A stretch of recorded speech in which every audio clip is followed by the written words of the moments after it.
आप लोगों को गांधी जी के बारे में बताने जा रही हूँ, जो आपका देखिए विषय है गांधी जी के नेतृत्व में कांग्रेस सक्रिय। यही आप शीर्षक पढ़ रहे हैं ना?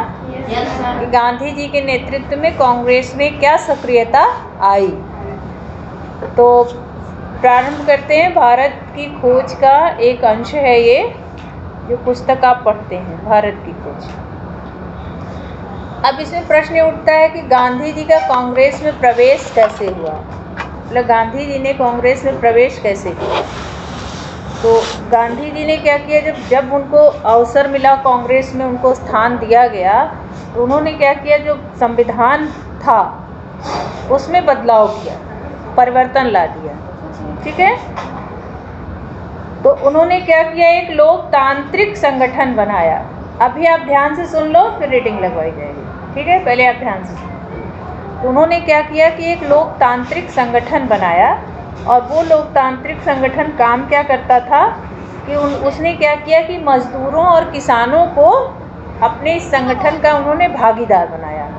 मतलब उनके इस संगठन में मुख्य भूमिका में कौन कौन थे? मजदूर और किसान। कौन कौन थे? हाँ, मजदूर और किसान थे।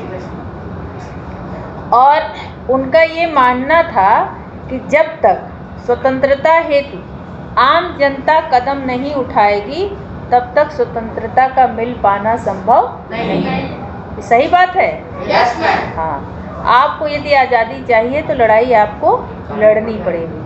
कोई दूसरा आके आपकी लड़ाई को नहीं लड़ेगा, आपको लड़नी पड़ेगी।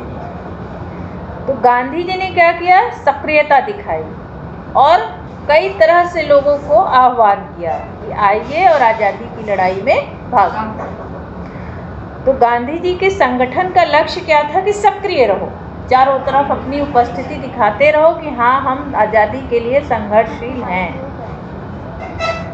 तो एक तो ये था कि जो शासन के द्वारा जो शोषण किया जा रहा था जनता का, उसका विरोध भी करना था और अंग्रेजों के बीच में रहना भी था।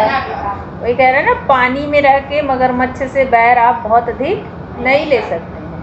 तो उसके लिए दिमाग और नीति की आवश्यकता थी। तो गांधी जी ने क्या किया, क्या नीति बनाई कि भैया ऐसा करो, अपनी मांग रखो लेकिन मारपीट ना करो, तोड़ फोड़ ना करो, शांति से सविनय अवज्ञा आंदोलन को उन्होंने प्रश्रय दिया। सविनय अवज्ञा आंदोलन यानी विनय के साथ अपनी बात मनवाओ। ठीक है, आप मारना चाहते हो मार लो, कितना मारोगे, 1 को मारोगे, 2 को मारोगे, 4 को मारोगे, 8 को मारोगे, अंत में मार मार के थक जाओगे। तो कहने का तात्पर्य था कि अपनी बात को मनवा लेना। तो गांधी जी ने इस नीति को अपनाया और फिर उन्होंने क्या किया, एक राष्ट्रीय एकता की भावना भरी, मतलब जाति धर्म में ना बट के एक संपूर्ण राष्ट्र की लड़ाई लड़ो, भारत देश की लड़ाई लड़ो कि हमें भारत देश को मुक्त कराना है। ठीक है। तो इस तरह से उन्होंने बहुत सारी चीज़ें बताई।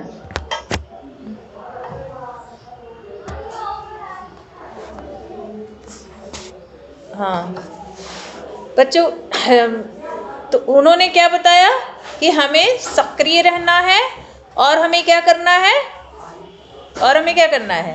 एकजुट रहना। एकजुट रह करके हम धर्म जाति संप्रदाय में ना बटें और एक भारतीय होकर के हम इन परिस्थितियों का सामना करें। गांधी जी की कार्य पद्धति क्या थी कि शांतिपूर्ण ढंग से अंग्रेजी सत्ता पर वार करना, अंग्रेजी सत्ता पे शांतिपूर्ण ढंग से वार करना। और उन्होंने सरकार की जो बुनियादों पर चोट करते हुए लोगों से कहा कि ऐसा है, जो इनके द्वारा पदवियां मिली हैं, जो अंग्रेज़ों ने तुम लोग को पदवियां दे करके और तुम लोगों को अपना गुलाम बना लिया है, आप उन पदवियों को छोड़ दीजिए। और उन्होंने वायसराय के दरबार और रजवाड़ों को भी सलाह दिया कि जो आप शान और शौकत पे इतना खर्च करते हैं, इसको आप थोड़ा कम करिए। और फिर उन्होंने कहा कि हमारा देश जो है गरीबी की स्थिति में गुजर रहा है और कुछ वर्ग तो बहुत ही धन संपदा का उपयोग कर रहा है और कुछ वर्ग बहुत ही विपन्न अवस्था में है। तो ऐसी स्थिति में हमें क्या करना है, सभी को सभी ध्यान दें, अमीर गरीब को ध्यान दें। उन्होंने कहा कि क्योंकि जिस आम जनता की गरीबी और कष्ट, जो जहाँ आम जनता गरीबी और कष्ट से घिरी हो, वहाँ की जो है कुछ प्रतिशत जनता बहुत रईसी का जीवन जी रही हो, ये बड़े शर्म की बात थी। और उन्होंने फिर मतलब एक उदाहरण प्रस्तुत करने के लिए भी उन्होंने एक सादा रहन सहन को अपनाया। उनका रहन सहन क्या था? सादा रहन सहन। एक धोती पहनते थे, लाठी लेके चलते थे, है ना, शरीर पे वस्त्र नहीं पहनते थे, बहुत कम वस्त्र धारण करते थे, ताकि लोग आकर्षित हों कि जिनके घरों के जो है अलमारियाँ कपड़ों से भरी हैं, उनको एक संदेश जाए कि हम कम कपड़ों में भी काम चला सकते हैं। और ये दिखाना चाहते थे कि हमें क्या करना है, बहुत ही संयमित और नियमित बनना है।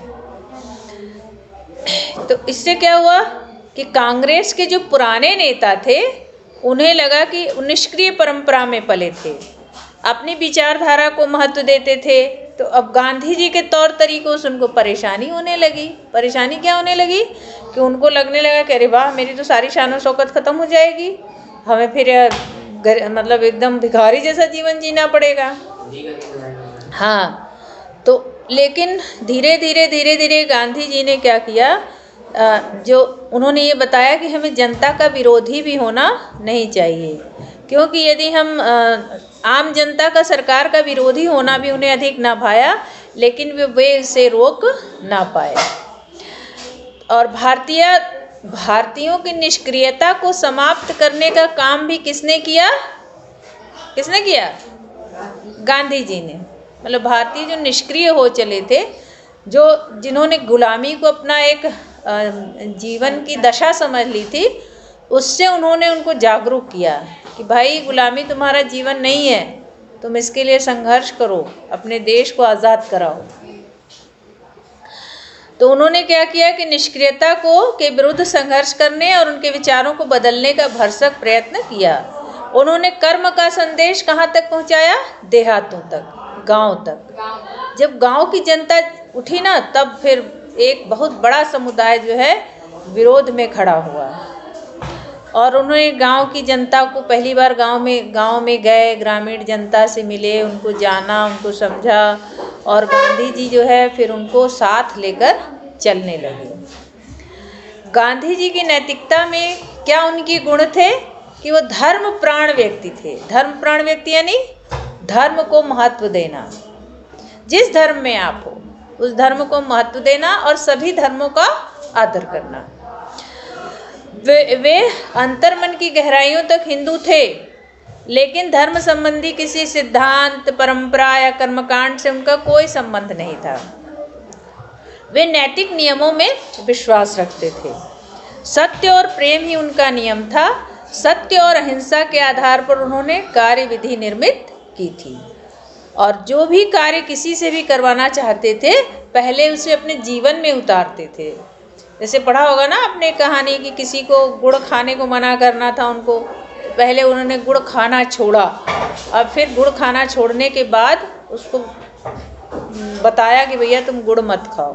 तो गुड़ खाने से जो भी फ़ायदे नुकसान जो भी बताया उनको, तो पहले वो अपने जीवन में अमल में लाते थे, फिर दूसरे को बताते थे। और कथनी और करनी में उनका गहरा संबंध था,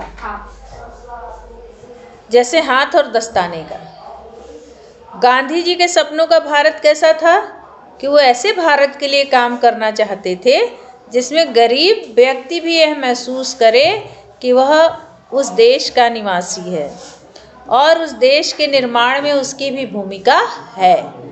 जैसे देखो, जो छोटे सफाई कर्मियों को छोटा मानते हैं, लेकिन वास्तव में वो बहुत बड़े हैं। उनके सहयोग से ही हमारा जो है कार्य निर्भर, जो हमारे आसपास के परिवेश की स्वच्छता हो पाती है। यदि हम आसपास के परिवेश को स्वच्छ वो ना रखें, तो आप कल्पना करो आपके विद्यालय की, आपके घर की क्या दशा होगी, आपके शहर की क्या दशा होगी। तो इसलिए किसी भी व्यक्ति को आप छोटा नहीं समझना चाहिए।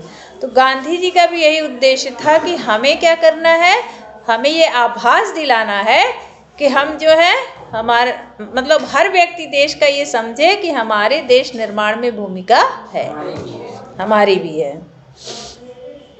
तो उन्होंने ये भी बताया कि कोई ऊंच नीच का भावना ना हो, सब जातियों का समभाव दूर, मतलब सारी जातियां समभाव के रूप में रहें। हाँ, और छुआछूत की भावना ना हो। उन्होंने शराब पीने से भी मना किया और उन्होंने कहा कि स्त्रियों और पुरुषों के समान अधिकार हों। यही उनके सपनों के भारत का उद्देश्य था। और सांस्कृतिक विरासत को वो विराट रूप देना चाहते थे। मतलब जो हमारी सांस्कृतिक विरासत है, हमारे धर्म या हमारे जो है मंदिर हैं या हमारी मस्जिद हैं या जो हमारी जो सांस्कृतिक विरासत हैं, उनको एक भव्यता देने की बात वो करते थे। फिर उन्होंने लोगों में, उनके मन में क्या, उनका मन इतना या उनके विचार इतने अच्छे थे कि लोग उनसे सम्मोहित हो जाते थे, यानी उनकी बातों का प्रभाव बहुत अधिक पड़ता था। और कांग्रेस पर गांधी जी का प्रभुत्व था। मतलब गांधी जी के बिना कांग्रेस का ऐसा लगता था कि अस्तित्व नहीं है, क्योंकि उनकी बहुत अहम भूमिका होती थी। और सरकार के विरुद्ध उन्होंने कई बार संघर्ष किया।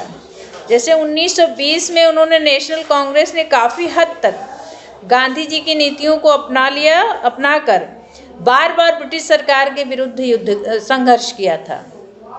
और जैसे कि सबने अवज्ञा आंदोलन हुआ, असहयोग की नीति अपनाई गई। इसके दौरान लोगों को बहुत सारी मुश्किलों का सामना करना पड़ा, लेकिन उन्होंने क्या किया, इस मुश्किल का सामना करने के कारण ही उन्हें अंग्रेज़ों से आज़ादी प्राप्त हो पाई। नहीं तो अगर वो इतनी मुश्किल का सामना ना करते तो अंग्रेज़ों से आज़ादी मिल पाना मुश्किल था। तो इस तरह इसमें गांधी जी के नेतृत्व में कांग्रेस सक्रिय, इस शीर्षक में ये बातें बताई गई हैं।